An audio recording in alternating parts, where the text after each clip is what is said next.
जय जय राम कृष्ण हरी जय जय राम कृष्ण जय जय राम कृष्ण हरी जय जय राम कृष्ण जय जय राम कृष्ण जय जय राम कृष्ण हरे जय जय राम कृष्ण हरे जय जय राम कृष्ण जय जय राम कृष्ण जय जय राम कृष्ण जय राम कृष्ण कृष्ण जय जय राम कृष्ण जय जय राम कृष्ण हरे जय जय राम कृष्ण हरे जय जय राम कृष्ण जय जय राम कृष्ण जय जय राम कृष्ण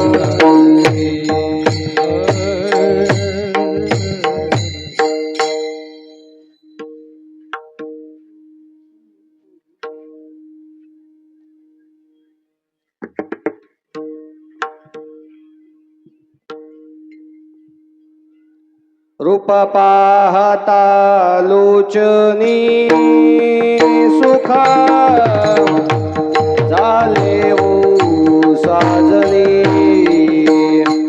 सुख झाले ओ साजनी सुख झाले ओ साजनी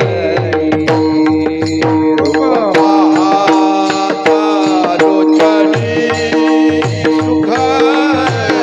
झाले ओ सुख झाले ओ साजनी सुख झाले ओ साजनी रूप पाहता लोचनी सुख झाले ओ साजनी सुख झाले ओ साजनी सुख झाले ओ साजनी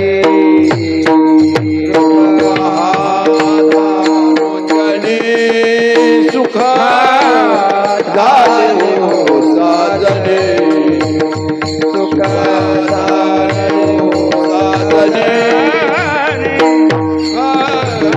झाले हो साजने विठ्ठल भगवा विठ्ठल भगवा विठ्ठल भगवा विठ्ठल भगवा विठ्ठल भगवा माधव भगवा माधव भगवा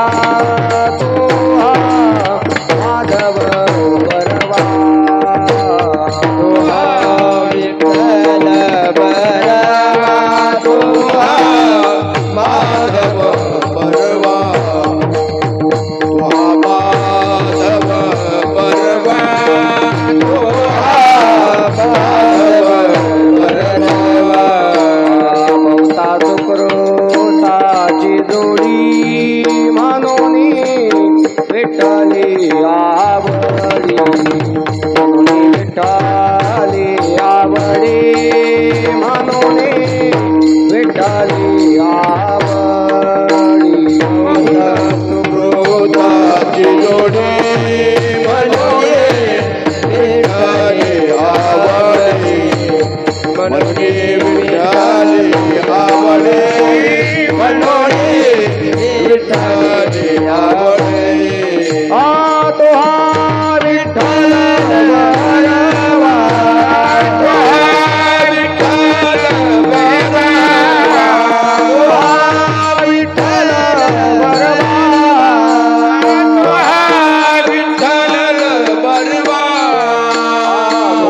भरवा सर्व सर्व सुखाचे आगर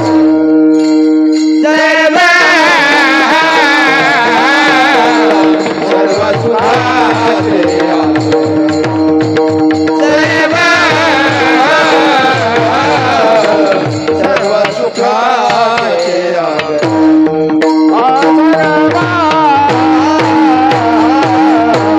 सर्व सुखाचे आगर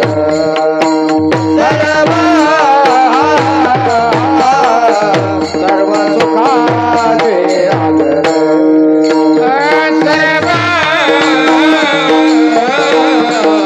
सर्व सुखाचे आगर सर्व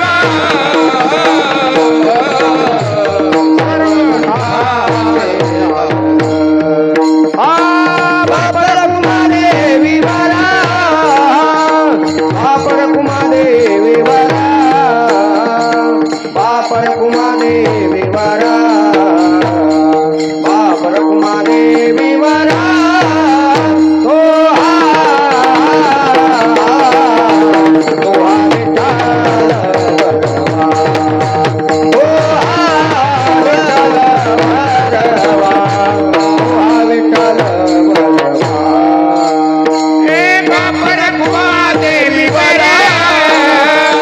बापर कुमादेवी वरा बापर कुमादेवी वरा बापर कुमादेवी वरा तो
सत्यज्ञानंत गगनाचे प्रावरण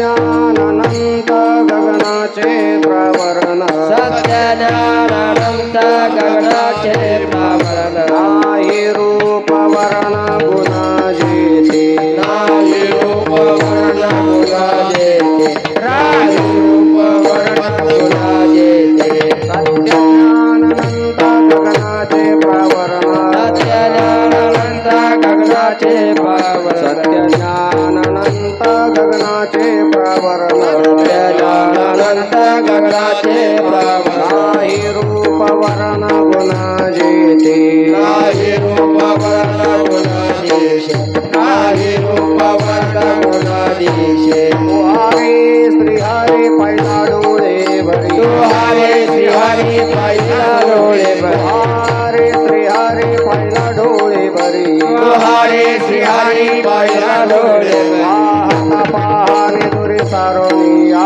पाहता पाहणे सारोनिया पाहता पाहणे सारोनिया ज्ञानदेव म्हणे ज्योतीची निज ज्योत म्हणे ज्योतीचे निज ज्योती ज्ञानदेव म्हणे ज्योतीचे निज ज्ञानदेव म्हणे ज्योतीचे निज ज्योती हे उभे मूर्ती विटेवरी उभे मूर्ती विटेवरी उभे मूर्ती विटेवरी ज्ञानदेव म्हणे ज्योतीचे निज ज्ञानदेव म्हणे ज्योतीचे निज ज्योती ज्ञानदेव म्हणे ज्योतीचे निज ज्ञानदेव म्हणे ज्योतीचे निज ज्योती उभे मूर्ती विटेवरी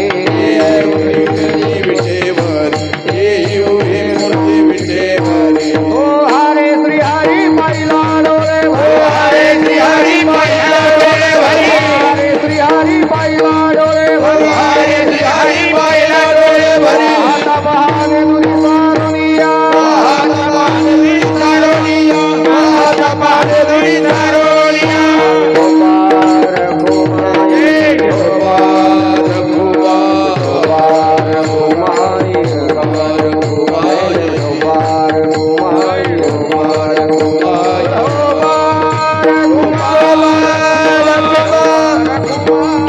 गोपाल कुमार कुमार कुमार गोपाल कुमार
सत्य ज्ञानांत गगनाचे पालन सत्य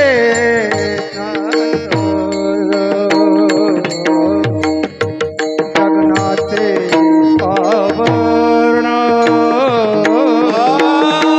सत्य ज्ञानानंद गगनाचे प्रावन सत्य ज्ञानानंद गगनाचे प्रावन सत्य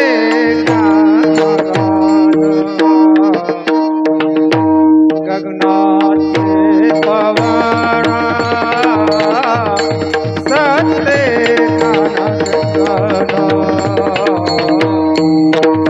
गगनाचे पवन सत्य ज्ञानानंद गगनाचे प्रावन सत्य ज्ञानानंद गगनाचे प्रावन नाही रूप वर्ण गुण तेथे वर्ण गुण तेथे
डोळे भरे तू हरे श्री हरे पाहिला डोळे भरे तू हरे ध्यान पाहिला डोळे भरे तू हरे श्री हरे पाहिला डोळे भरे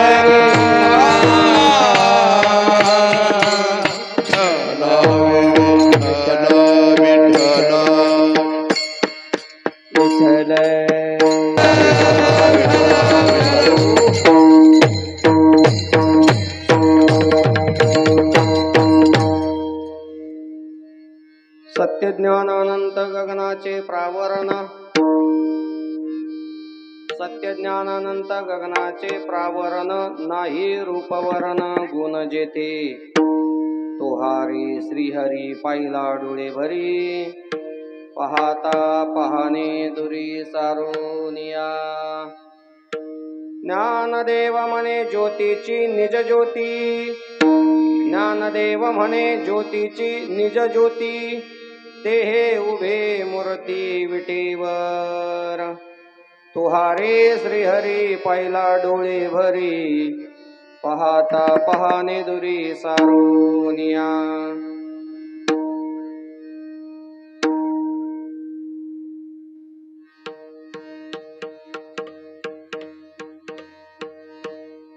महायोगपीठे तटे भीमरथ्यां वरं पुंडरीकाय दातु मुनीन्द्रैः समागत्य तिष्ठं तमानन्दकन्दं परब्रह्मलिङ्गं भजे पाण्डुरङ्गं पांडुरंगा करू प्रथम नमन दुसरी चरणा संताचिया त्यांच्या कृपादाने कथेचा विस्तारू बाबाजी सद्गुरु दास तुका नमो सद्गुरु तुकया ज्ञान दीपा नमो सद्गुरु सच्चिदानंद रूपा नमो सद्गुरु भक्त कल्याण मूर्ती नमो सद्गुरु भास्करा पूर्ण कीर्ती जया पूजिले आदरे पांडुरंगे विमानस्थ केले प्रयाण प्रसंगे तनु मानवे दिव्य रूपेच केली न त्यागिती दिव्य लोकास नेली गजाननं भूतगणादि सेवितं कपित जम्बो बलचारु वक्ष उमासुतं शोकविनाशकारकं नमामि विघ्नेश्वर पादपङ्कजं मनोजवं मारुततुल्यवेगं जितेन्द्रियं बुद्धिमतां वरिष्ठं वातात्मजवानर्युतमुख्यं श्रीरामदूतं शरणं प्रपदे शबरीनामकुलोत्पन्नं मारुतिर्नाम यस्य पिता माता राहिर्नाम यस्य तं नमामि किसनगिरिम् ओम नमो ज्ञानेश्वरा करुणाकरा दयाळा तुमचा अनुग्रह लादलो पावन झालो चराचरी आता भिनवा विलासिनी जे चातुर्यार्थ कला कामिनी ते शारदा श्री विश्वमोहिनी नमस्कारिले मी या ओम नमो जी आद्या वेद प्रतिपाद्या जय जय सुसंवेद्य आत्मरूपा देवा तुझे गणेशु सकलारतमती प्रकाशु मने निवृत्ती दासु अवधारी जोजी मस्तक हे पायावरी मस्तक हे पायावरी मस्तक हे पायावरी मस्तक हे पायावरी वार करी संताचा वार करी संताचा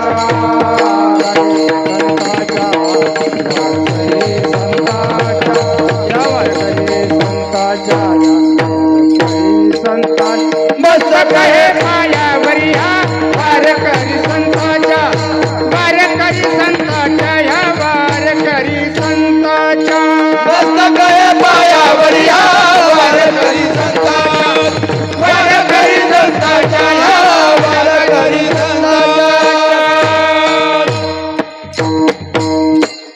मस्तक हे पायावरी या वार करे संताच्या वचन ऐका कमलापती माझी रंकाची विनंती कर जुळितो कथे काळी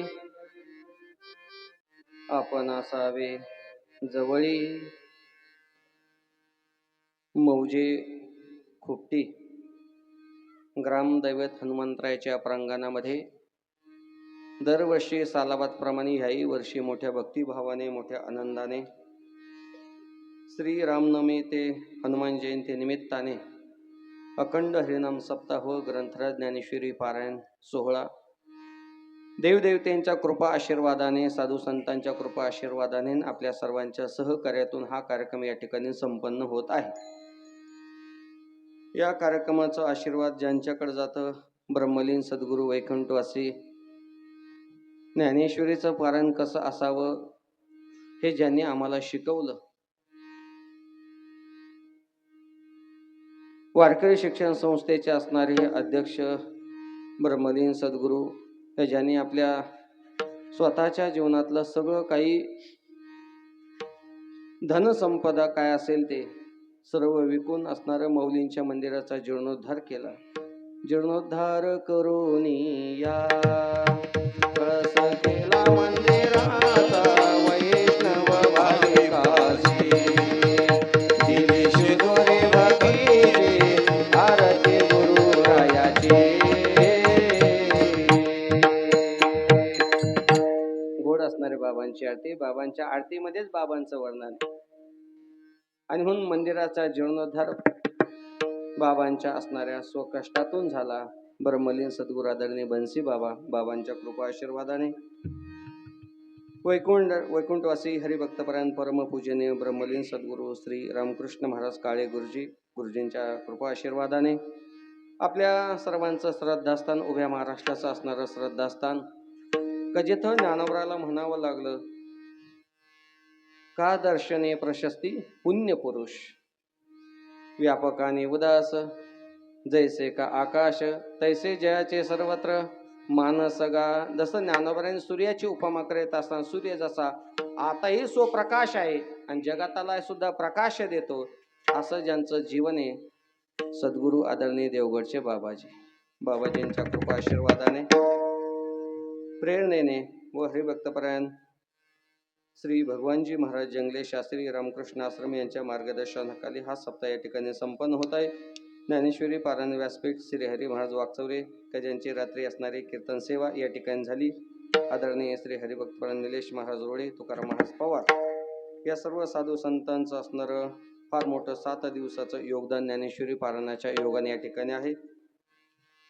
हरिभक्तपरायण मृदंग मळशी या परिसरातील वैभव आणि नवोदित युवा कीर्तनकार श्री हरिभक्तपरायण कानिपनाथजी महाराज जाधव या ठिकाणी उपस्थित आहे.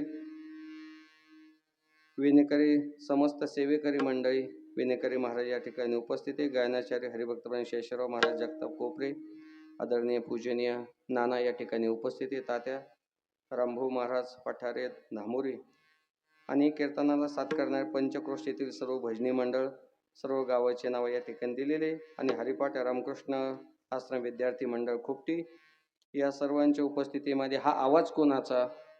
हा आवाज आमच्या गव्हाणे बंधूंचा आहे. या सर्व मंडळीच्या उपस्थितीमध्ये कार्यक्रमाच्या अनुषंगाने आमच्या परिसरातील वैभव पूज्य बाबांचे असणारे एक सेवेकरी म्हणून ज्यांचा आमच्या परिसरामध्ये उल्लेख केला जातो हरिभक्तपरायण भजन सम्राट रामभाऊ महाराज पठारे या ठिकाणी उपस्थित आहे. या बाजूचे सर्व पंचक्रोशीतील आणि गावातील भजनी मंडळ या बाजूचे सर्व भजनी मंडळ आदरणीय पेटी मास्तर मामा या ठिकाणी उपस्थित आहे. पुरुष मंडळी माता माऊली दोन्ही असणारे चोपदार आणि माझ्या समोर बसलेले सर्व आडनावाची माणसं विठाला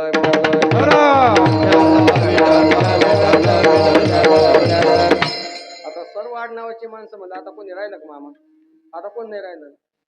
हा माऊली सांगतात ह्या नावाला काय करतात कालांतराने ही नावं संपणार. प्रभू तुम्ही महेशाची मूर्ती मी दुबळा अर्चित असे भक्ती मनोनी बोल जरी गंगावते तरे स्वीकाराल के. किती गोड बोलाव ज्ञानोबरायने.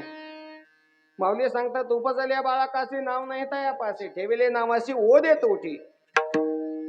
जीव जन्माला आला म्हणून त्याचं नाव राहत नाही आणि जीव जन्माला आल्यानंतर त्याचं नामकरण विधी केला जातो त्याला नाव ठेवलं जातं. त्या नावाला हाक मारली का तो मुलगा उठून उभा राहतो. तसं परमात्म्याचं स्वरूप तसंच आहे. विठाई किठाई माझी कृष्णाई का नाही. त्या परमात्म्याला कोणत्याही नावाने हाक मारा परमात्मा जसा धावून येत असतो तसं या जगतामध्ये जीवाच्या संबंधाने ही ठेवलेली नावं असतात. परंतु कालांतराने ही नावं पुसली जातात नाव राहत नाही. का त्याचं कारण स्वतंत्र सांगण्याचं गरज नाही, कारण आपल्याला काय गावठा का माहित आहे.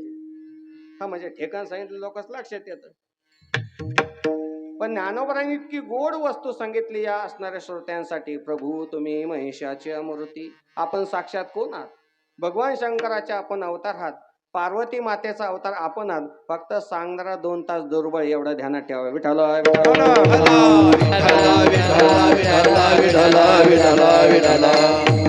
आणि म्हणून अभंग सेवेसाठी निवडलेला जो आहे तो माऊलींचा अभंग आहे. ज्ञानेश्वर महाराजांनी या अभंगामध्ये आपल्या जीवनामध्ये आलेला परमात्म्याचा अनुभव या अभंगामध्ये विशद केलेला आहे. माऊली सांगतात मी परमात्मा पाहिलाय, आणि परमात्मा बघत असताना तो कसा दिसला मला, तर त्याचे लक्षण ज्ञानेश्वर महाराजांनी अभंगामध्ये मांडले. सत्य ज्ञानानंत गगनाचे प्रावरण, सत्य अनंत आनंद असा परमात्मा मी त्याला पाहिलंय. पाहत असताना कशाने पाहिलं? तो हरे श्रीहरी, मी असणाऱ्या माझ्या डोळ्याने तो परमात्मा पाहिला. पण पाहत असताना पाहता पाहणे दुरी, अस्तित्वाच्या रूपाने मी त्या परमात्म्याला पाहिलं. आणि पाहत असताना तो परमात्मा कोणता आहे? ज्ञानोबा सांगतात ज्ञानदेव म्हणे ज्योतीची निज ज्योती, ते हे उभे मूर्ती विटेवरी विठ्ठल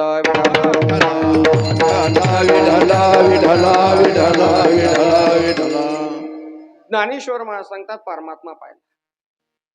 या जगामध्ये अनुभव घेणारी माणसं 2 वर्गामध्ये आपल्याला पाहायला भेटतात.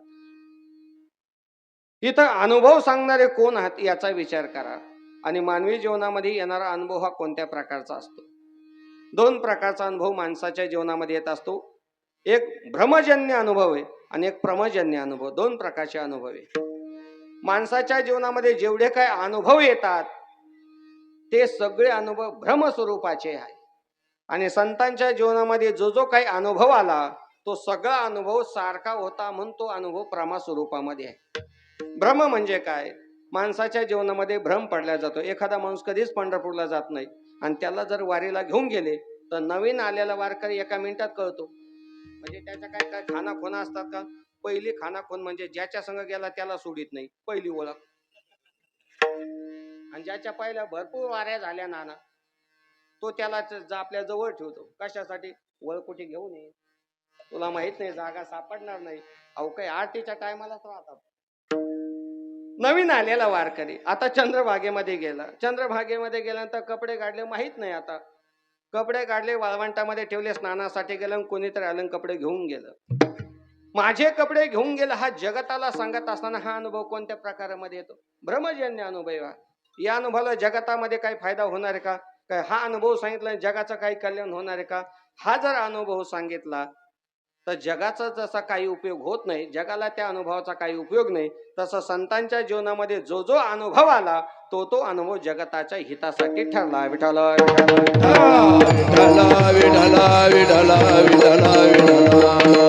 जाता जाता एक वाक्य सांगून जातो. मानवी जीवन हे अनुभवाने घडत असतं. या विठ्ठल विठ्ठल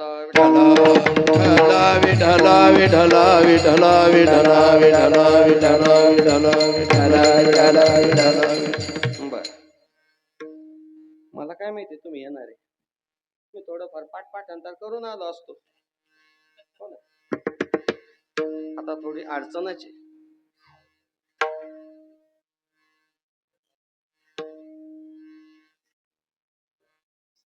अनुभव सांगत असताना मानवी जीवन आधी खुळे अनुभव बरोबर गणेश शून्य. का? त्याचं कारण आहे मनुष्य हा त्याच्या जीवनामध्ये घडत असताना त्याच्या अनुभवाने घडत असतो. ज्या मनुष्याच्या ज्या जीवाच्या ठिकाणी अनुभव नाही त्याला माणूस सुद्धा म्हणता येत नाही. साधं सोपं सांगतो, जीव जन्माला आला त्याचा एक अनुभव आहे, रांगणं हा त्याचा अनुभव आहे. तो अनुभव वजा करा. आईनं अंगणवाडीमध्ये शाळेमध्ये घातलं, कशासाठी? अंगणवाडी भात खाण्यासाठी जायला लागलो, अनुभव वजा करा. शाळेमध्ये जायला लागलो, अनुभव वजा करा. 4थी पर्यंत शाळा झाली, पुढे हायस्कूलला गेलो, अनुभव वजा करा. हायस्कूलचे सगळं शिक्षण झाल्यानंतर कॉलेजला जायला लागलो, अनुभव वजा करा. कॉलेजचं सगळं शिक्षण संपल्यानंतर नोकरी लागली, तोही अनुभव वजा करा. नोकरी लागल्यानंतर पुढं काय झालं आता ते काय सगळे कीर्तनात सांगू का? हे सगळे अनुभव जर वजा केले तर माणसाच्या जीवनामध्ये काय शिल्लक राहतं? काही शिल्लक राहत नाही. म्हणून माणूस घडल्या जातो त्याच्या अनुभवावरून घडल्या जातो. म्हणून आजही खेडेगावामध्ये बघा, म्हाताऱ्या माणसाला जी किंमत दिली जाते ना तात्या, ती कशामुळे दिली जाते? म्हाताऱ्या माणसाला आजही खेडेगावामध्ये जी किंमत दिली जाते कशामुळे? त्यांच्या अनुभवावरून. विठ्ठल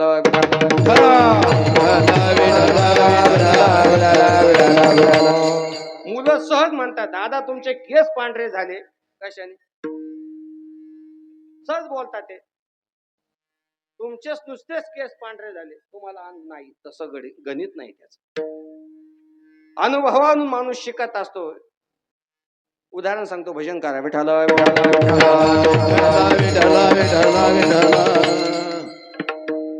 एका माणसाला शेतीसाठी बैल विकत घ्यायचे. बाजारामध्ये गेला, बैल जोडी पसंत पडले. 2 मिनिटांमध्ये उदाहरण सांगतो, अभंगाकडे येतो. मला बैल जोडी पसंत पडली, पण घ्यावा का न घ्यावा मनामध्ये विचार आला. पुन्हा तो घरी आला आणि घरी आल्यानंतर 80 वर्षाचा ताता मारुतीच्या ओट्यावर बसलेले होते.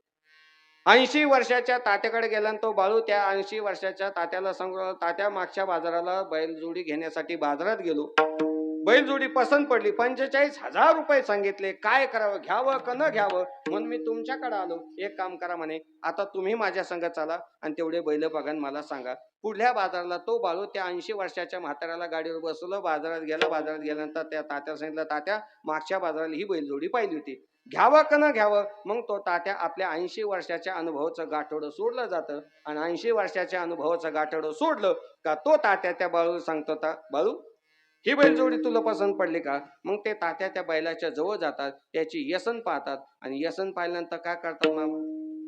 त्याचे पहिले दात पाहतात. दात पाहिले त्याच्या पाठीवर थाप टाकली. थाप टाकल्याबरोबर ते 80 वर्षाच्या तात्याने त्या बाळू सांगितलं, बाळू 45 काय 55 जाऊ दे, पण बैल जोडी सोडू नको. उदाहरण संपलं.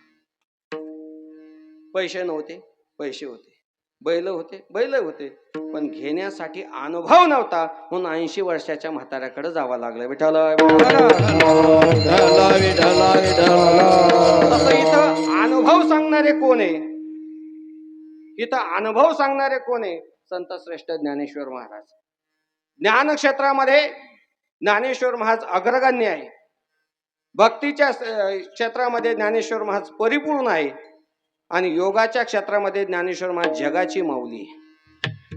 ज्ञानामध्ये ज्ञानोबा परिपूर्ण आहे. किती ज्ञान आहे महाराज. ज्ञानी यांचा शिरोमणी वंद्य जो का पूजस्थानी, ज्ञानी यांचा शिरोमणी वंद्य जो का पूजस्थानी, ज्ञानी यांचा शिरोमणी वंद्य जो का पूजस्थानी, ज्ञानी यांचा शिरोमणी वंद्य जो का पूजस्थानी, चिंतकाचा चिंतामणी ज्ञानोबा माझा, चिंतकाचा चिंतामणी ज्ञानोबा माझा, चिंतकाचा चिंतामणी ज्ञानोबा माझा, चिंतकाचा चिंतामणी ज्ञानोबा माझा, साधकाचा माय बाप दरुशने हरी राम, सर्वभूती सुख रूप ज्ञानोबा माझा, साधकाचा माय बाप दरुशने हरी धाम, सर्वभूती सुखारूप ज्ञानोबा माझा. शांती ब्रह्म सद्गुरु नाथ महाराजांनी माऊलींचं वर्णन करावं. ज्ञानी यांचा शिरोमणी वंद्य जो का पूज. ज्ञानाच्या क्षेत्रामध्ये ज्ञानेश्वर महाराज परिपूर्ण आहे. काय ज्ञान कमी का माऊलींच्या ठिकाणी? तैसी दशेची वाट न पाहता, वैसेची गावा न येता, बालपणीच सर्व ज्ञाता वरी तया ते. काय गोड बोलाव ज्ञानोबाने. साधू सत्पुरुषाचं वर्णन करत असताना ज्ञानोबाने शब्द वापरले. उपजताची हे ज्ञानी वर्म जाणवणी आले लोटांगणी चांगदेव. ज्ञानेश्वर महाराज येतानीच ज्ञान घेऊन आले. 2 प्रकारचे संत जातात सांगून जातो. एक सिद्ध संत आणि एक साधक संत. सिद्ध संत कोणाला म्हणतात? का ज्यांच्या जीवनामध्ये काही साधना करता उपजता जसं ज्ञान प्राप्त झालं, याचा अर्थ ज्ञानोबाने साधना केली असं माझं मत नाही. मी ज्ञानोबांचा पुरावा देऊन जाईन, पण सिद्ध संतांमध्ये ज्ञानोबाने येतात का? कारण उपजताची हे ज्ञान हे जर प्रमाण लावलं तर ज्ञानोबा जन्माला येतानीच ज्ञान घेऊन आले ना हो. का ज्ञानोबांच्या ज्ञानेश्वरीमध्ये असं कुठे आहे का? का ज्ञानेश्वर महाराजांनी सांगितलं मी अवताराला आलो, अवताराचे असणारे 2-4 वर्ष खेळण्यामध्ये गेले, त्यानंतर एखाद्या सद्गुरू महात्म्यांचे निवृत्तीनाथांचा अनुभव कळाला, मग मनामध्ये असं वाटलं त्यांच्याकडून माळ घालावे, त्यांना गुरु मानावं, आणि गुरु मानल्यानंतर मला असं वाटतं मला ज्ञान, असं कुठे लिहिलेलं आहे का त्यांनी? असा काही त्यांचा क्रम नाही ना. येतानीच ज्ञान घेऊन आले, पण ज्ञान घेऊन जरी आले असले पण ज्ञानोबाने पूर्व जन्मामध्ये साधना केली का नाही? 16वा अध्याय काढा ना. माझी या सत्यवादाचे तप वाचा केले बहुत कल्प, हे फळाचे महादीप पातली प्रभू पुण्य पोशिले असाधारणे.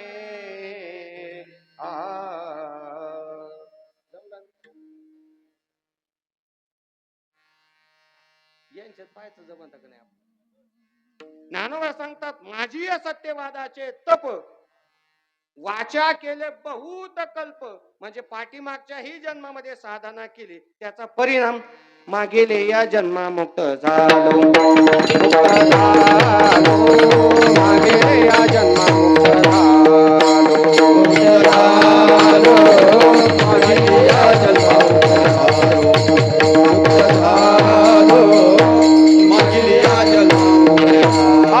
ज्ञानदेवाची ती हरी पाटणे मा, ज्ञानदेवाची ती हरी पाटणे मा,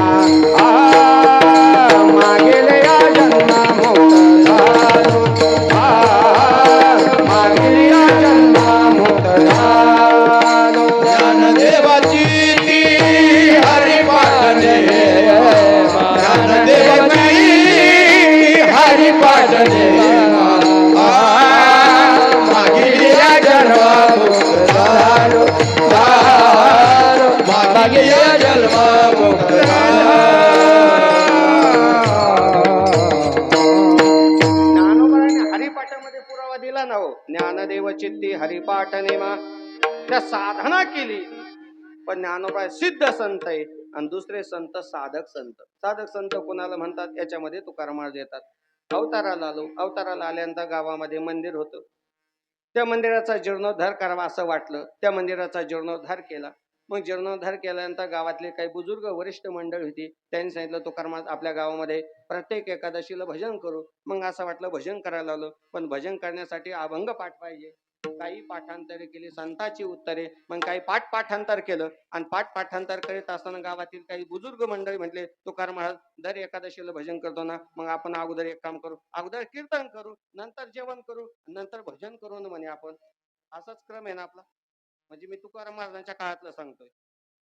आपण असं करू म्हणून प्रत्येक असणाऱ्या वद्य एकादशीला तुकाराम महाराजांची असणारं कीर्तन सेवा चालू झाली. पण असं कीर्तन करता गावातले काही मंडळी म्हणले तुकाराम महाराज आपण परिसरातल्या काही महाराज मंडळीला बोलू. मग त्या महाराज मंडळीला बोलवण्यासाठी लागले तुकाराम महाराज. पण काय झालं, प्रत्येक एकादशीला असणारं कीर्तन चालू झालं आणि मग एखादा श्रावण महिना चालू झाला, धोधो पाऊस चालू झाला, आणि त्या धोधो पावसामध्ये त्या कीर्तनकाराला त्या ठिकाणी येता नाही आलं. मग त्या कीर्तनकाराच्या जागेवर कोण उभं करायचं?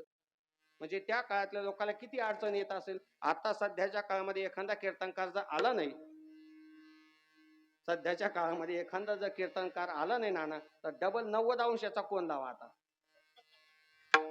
पहिला एकच कोण टाकला काटकोनातला, आता ते काटकोन राहिलं नाही. आम्ही असतं शाळेत शिकून 90 अंशाचा कोण, काटकोन हे सगळे शिकवले जायचं. ते 25 रुपयाची 20 रुपयाला काय म्हणतात ती कंपास पेटी, अगदी बरोबर, ती कंपास पेटी असायची, त्याच्यात खोडरं सगळं यायचं. महाराज 90 अंशाचा कोण.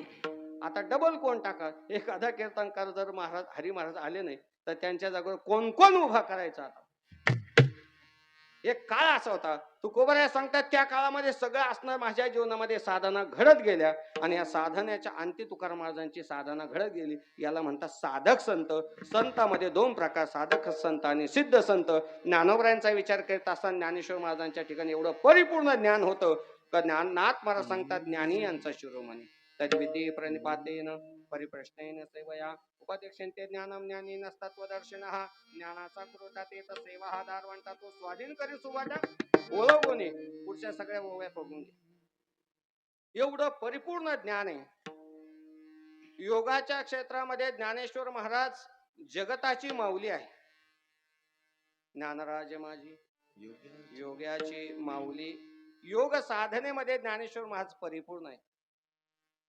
पण ही योग साधना कलियुगामध्ये शक्य होणार नाही. योगाची या वाटा जे निघाले गा सुबाटा तया दुःखाचाची वाटा भागाला. किती गोड बोलावं. माऊलीने हरिपाठामध्ये सांगितलं ना, योग याग विधी येणे नवे सिद्धी वायांची उपाधी दंभ धर्म.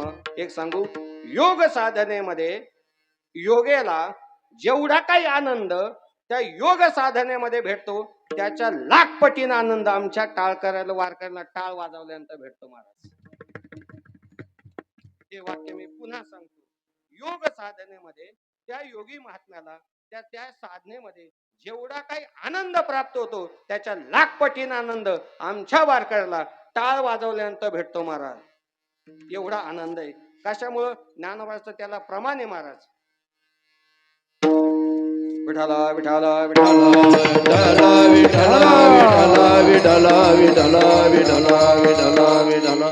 माऊली सांगतात ती साधना त्या असणाऱ्या साधकाच्या जीवनामध्ये घडत जात असते.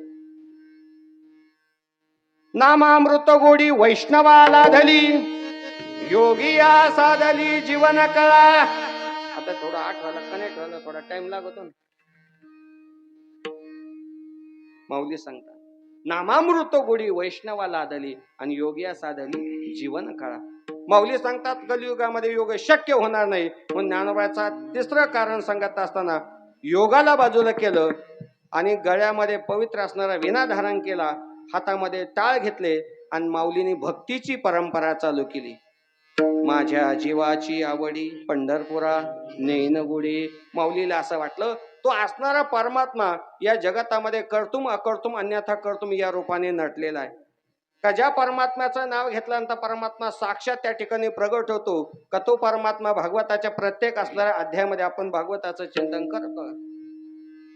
भगवान नरसिंह रूपामध्ये आले आणि प्रल्हादाचा उद्धार केला. नरसिंह अवतारामध्ये भगवान ज्या टायमाला हिरण्यकश्यपला संपवण्यासाठी आले त्या हिरण्यकश्यपच्या असणाऱ्या नगरीमध्ये एक वाक्य होतं. प्रल्हादाचं सांगितलं मुलगा होता प्रल्हाद, भगवान प्रल्हाद. भगवंताचं नाव त्यांच्या नगरीमध्ये कधी घेऊन दिलं जात नव्हतं. आणि या नरसिंह अवतारामध्ये भगवान अवताराला आले आणि अवताराला आल्यानंतर भगवान समोर पाहिले. प्रल्हादाला आनंद झाला. भगवान सांगतात प्रल्हाद आता मी तुझ्या बापाला संपवलं म्हणे. नरसिंह अवतारामध्ये भगवंताने संपवलं आणि संपवल्यानंतर भगवान 11 विकरा स्वरूपामध्ये दिसू लागले. इंद्र चंद्र महेंद्र सुरेंद्र सगळ्या देवदेवता तिथं उपस्थित झाल्या. का? कारण भगवंताने आता एक जणाला संपवलं. कुणाला संपवलं? हिरण्यकश्यपला संपवलं. सगळे देव त्या ठिकाणी उभे राहिले आणि सगळ्या देवांनी विचार केला आता यांना कोणी शांत करायचं. भगवान कोपिष्ट झाले आणि या कोपिष्ट अवतारामध्ये त्याच्या असणाऱ्या अंगावरचे आतडे कातडे भगवंताच्या अंगावर पडले. सगळं रक्त भगवंताच्या अंगावर पडलं. भगवान असे लाल बुंद झाले कारण हिरण्यकश्यपला संपवलं ना. ही कथा कुठं सांगतो जाऊ द्या.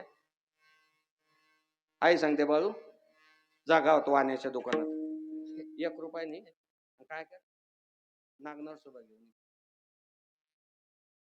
नागनार सोबत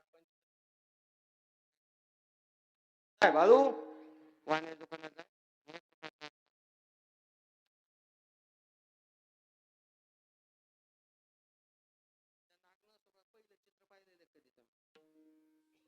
11 विकराळ स्वरूपे आणि गुडघ्यावरती एक माणूस असा संपवताना दाखवला. ती कथा सांगतोय. हिरण्यकश्यपला भगवंताने नरसिंह रूपामध्ये संपवलं आणि भगवान लालबुंद झाले. आता यांना शांत कोणी करायचं? या देव लोकांनी सांगितलं आता यांना शांत करण्याची ताकद पुन्हा ते म्हणजे लक्ष्मी आई साहेबांमध्ये चला त्यांच्याकडे. म्हणजे त्यांनी मृत्यू लोकातला नियम तिथं लावला.